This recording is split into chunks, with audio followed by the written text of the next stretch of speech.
Hey, welcome everybody. It's another Friday 15. This is the second in our series about change and change resistance. Jeffrey, do we have a change resistance problem? I don't think we have a change resistant problem. I know it's very popular for leaders to talk about that the problem. I think we have a problem definition problem. And I think we have that from a few different angles. But on the most simple, like let's just assuming that we have addressed the real problem, which in itself is another challenge. I think that a lot of times what leaders are running up to is that people don't understand the problem we're trying to solve or fix.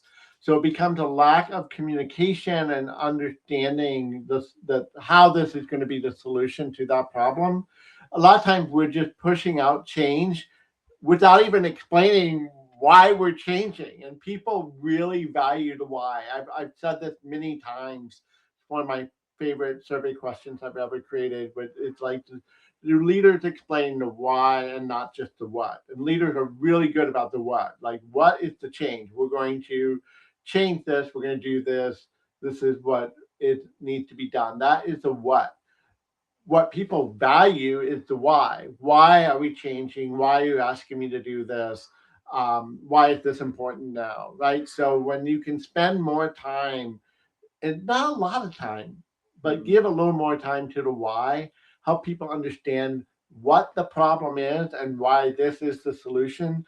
I think they're going to get on board a lot easier than kind of just wondering like what's going on. Well, a lot to unpack there. At some point, maybe we have a discussion of why versus how, because I'd love to sort of debate that with you. That would be cool. We could talk about that. But alas, that wasn't in our script today, so we're No. not going to do that. But I do want to pick up on what you said about Why? Why? uh, How are how, we going to Jeff? do that?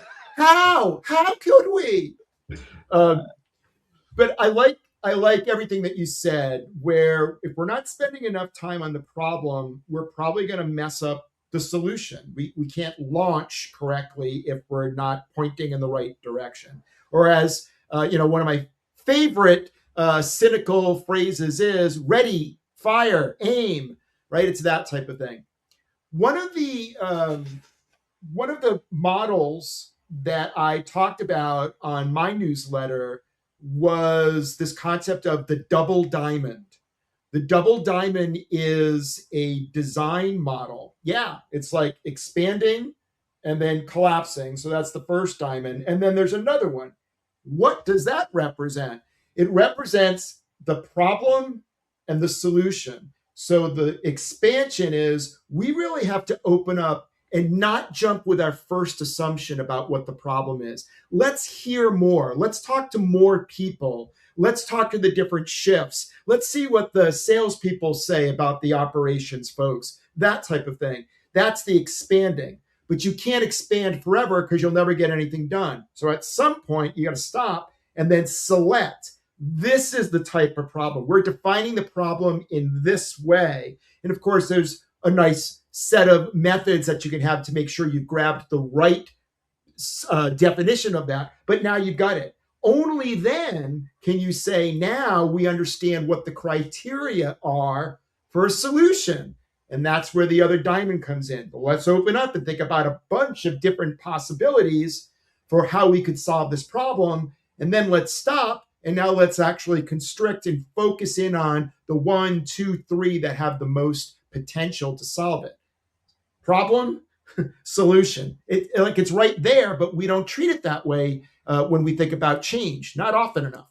Yeah, really spending time on that problem definition element. I think there is a lot of impatience around that process.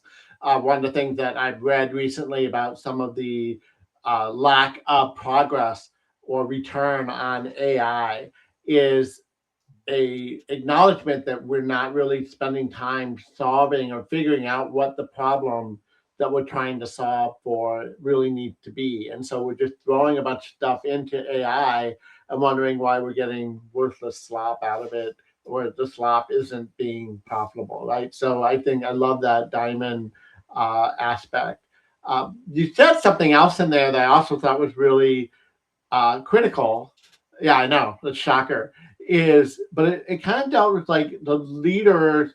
Every change initiative that leaders bring out is competing with an employee reality and realizing that, as because you were talking about like what how's this affected here, how's it affected there. That's really kind of getting a sense of what the reality is that we're coming with versus just my reality as a C-suite level leader thinking this is all the issues. And when I work with engine room, which is that level below the C-suite, that is one of their biggest pain points is that problems or solutions are being implemented or just, pushed out by the C-suite that are totally disconnected from the reality that these engine room leaders are trying to live with and evoke. Like, well, yes, we could do that, but we don't have resources or we don't have the time, or that doesn't really solve the problem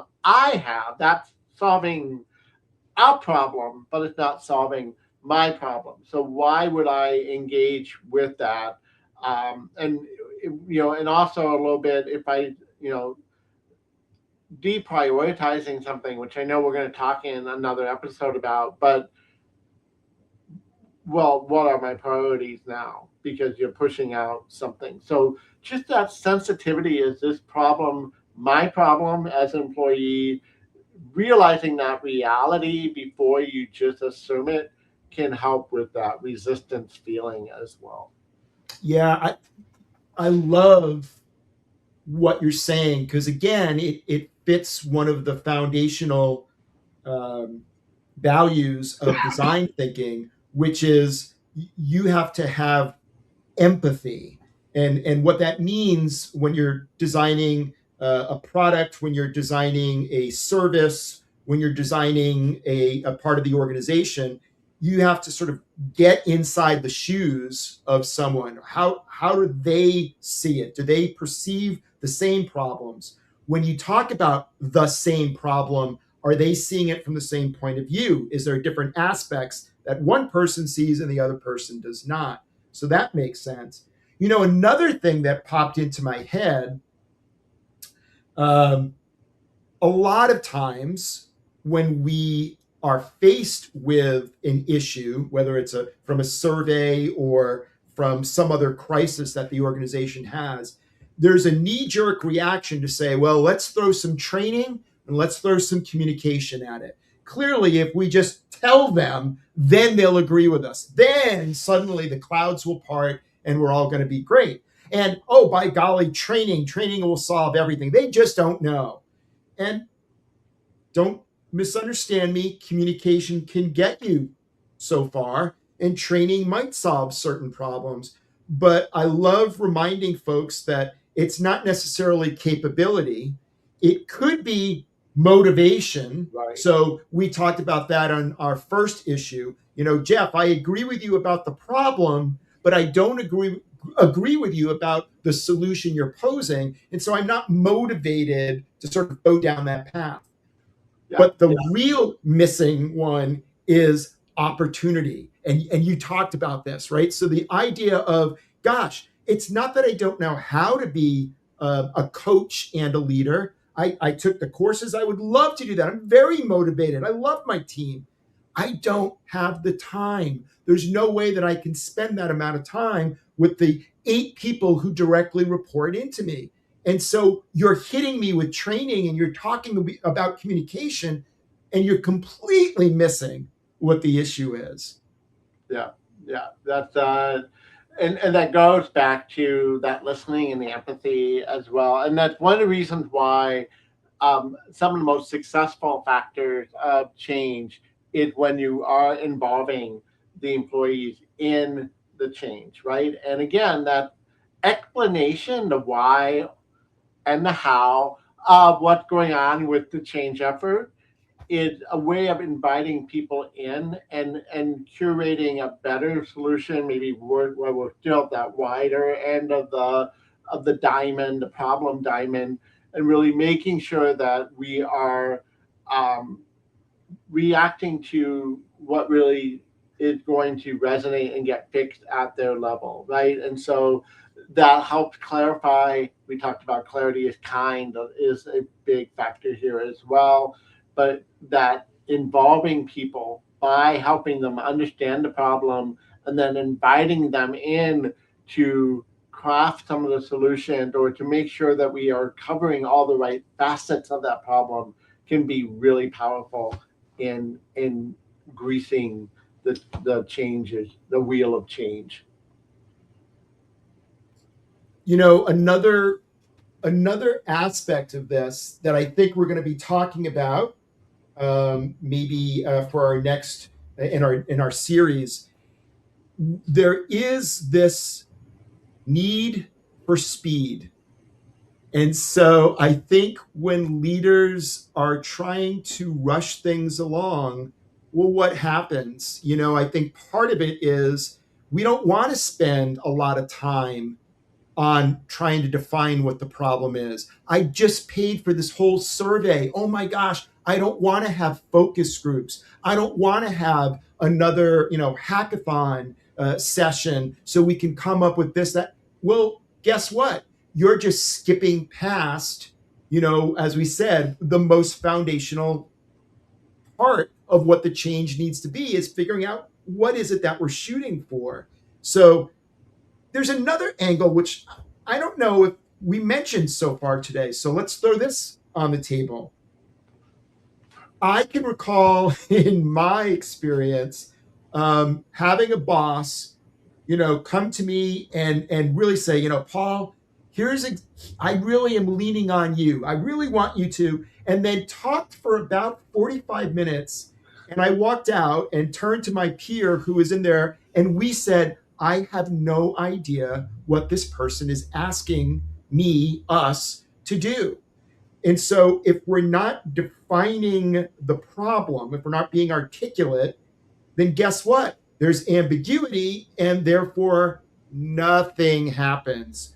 Because at best, my approach was going to be I will interpret what that leader said the way I want to interpret it, and I will create something. And my peer was like, well, I don't want to get in trouble. Let's just sort of stall a little bit and see if this kind of goes away of its own accord. And of course, both of those are very rational, logical. We weren't resisting, we just weren't understanding exactly what it was. So, yes, communication and why, and yeah, I think how, but it's almost like, no, no, no, let me be really clear. It's this metric, it's this target. That's what I'm talking. Oh, why didn't you say so? We can really hone in on that if that's what we want to do. And I think as a corollary to that is leadership following through that, even if they are clear at time A, really not just being totally hands off because things do evolve and change as you go through the process. So making sure that they are staying engaged in the change process, checking in with the team on how things are going, a new problem coming up that we didn't foresee that we need to address now as part of the solution. And then the other piece, I think this is broader leadership behavior, but it's leaders are really bad about coming back and revisiting what started this whole thing and did we fix it in the end. We, to your point, we get impatient, we just keep marching forward, and the next initiative and the next initiative, and we never stop to revisit, hey, we did this initiative, it was a win, or it wasn't a win, and this is what we learned from that, and we didn't slow down to speed up by solving the problem. Like, that reflection is so powerful in building trust and helping make things better for the future. And yeah, let's celebrate those wins too. Like, don't forget to do that. That is another way to make sure that people stay on board with you when you bring the next change along, which is inevitable, right? That's just the way of work life today. I like it, Jeff. Oh, Oh, did I tell you we have a new intern? A new intern? You didn't tell me that. Why? Why are we changing interns? Well, I don't know why. I can only explain how. See, the trombone works like this. Never. Well, anyway, it's that's our Friday 15 for today. We're going to come back with another aspect of change and resistance next Friday. Jeff, have a good weekend. You too. Take care, everyone.